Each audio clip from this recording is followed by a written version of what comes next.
সুপ্রিয় শিক্ষার্থী 2024 সালে বরিশাল বোর্ডে এসএসসি পরীক্ষায় যে কমপ্লিটিং সেন্টেন্সগুলো এসেছিল আমি সেইগুলো নিয়ে ইনশাআল্লাহ তোমাদের সামনে আলোচনা করব। দেখো প্রথম সেন্টেন্সটা হচ্ছে since Bangladesh is an agricultural country, যেহেতু বাংলাদেশ একটা কৃষি নির্ভরশীল দেশ। আমরা জানি সিন্স অথবা অ্যাজ দিয়ে যদি কোনো সেন্টেন্স শুরু হয় পরের অংশটুকু লজিক্যালি অর্থাৎ যা হওয়া উচিত সেরকমই কিছু হয়। যেহেতু প্রথম অংশটুকু প্রেজেন্ট টেন্সে আছে আমরা পরের অংশটুকু প্রেজেন্ট টেন্সে লিখবো। দেখো আমি কি লিখেছি, we should develop our agriculture.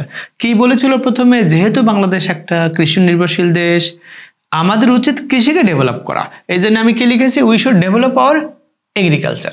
এরপরে দেখো দ্বিতীয় সেন্টেন্সটি, as it's economy depends on agriculture, যেহেতু এর মানে বাংলাদেশের অর্থনীতি এগ্রিকালচার উপর ডিপেন্ড করে অর্থাৎ নির্ভর করে, তাহলে কি বলছি, যেহেতু অর্থনীতিটা এগ্রিকালচার উপর নির্ভর করে আমাদের উচিত এগ্রিকালচারকে ডেভেলপ করা। দেখো কি লেখা হয়েছে, উই শুড ডেভেলপ ইট, ইট মানে এগ্রিকালচার, আমাদের উচিত ইহাকে অর্থাৎ we should develop our agriculture, আমাদের এগ্রিকালচারকে ডেভেলপ করতে হবে। আশা করি তোমরা বুঝতে পেরেছ। এরপরে আসো সি নম্বরে, we have to develop our agriculture, আমাদেরকে এগ্রিকালচারকে ডেভেলপ করতেই হবে সো দ্যাট যাতে we can be self reliant, যাতে আমরা মানে বাংলাদেশ সেলফ রিলায়েন্ট হতে পারি।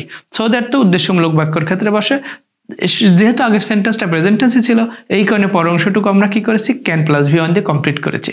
যাই হোক এরপরটা দেখো, ডিসপাইট ওয়ার্কিং হার্ড, কঠোর পরিশ্রম করা সত্ত্বেও, our farmers do not get, আমাদের ফার্মাররা পায় না, হোয়াট যাহা, দে নিড তাদের দরকার, দে ওয়ান্ট তারা চায়, দে ডিজার্ভ যেটা তারা ডিজার্ভ করে।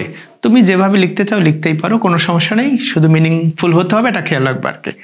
Steps should be taken to improve there condition because, তাদের কন্ডিশনটাকে ইমপ্রুভ করার জন্য স্টেপ গ্রহণ করা উচিত, পদক্ষেপ গ্রহণ করা উচিত। বিকজ কেন না, কেন আমরা তাদের জন্য পদক্ষেপ গ্রহণ করব, কারণ আমাদের কৃষকরাই তো আমাদের লাইফ ব্লাড ইকোনমির। আমি কি লিখেছি, they are the life blood of our economy, তারা আমাদের অর্থনীতির লাইফ ব্লাড। তুমি লিখতে পারো because they supply our food, তুমি যেটা লিখতে চাও লিখতেই পারো, শুধু মিনিংফুল হতে হবে। আশা করি তোমরা বুঝতে পেরেছো। এরপরেও যদি কোথাও কোনো প্রবলেম বোধ করে থাকো তোমরা আমাদেরকে প্রবলেমটা জানাও, চেষ্টা করবো আমরা তোমাদের প্রবলেমটাকে সমাধান করতে।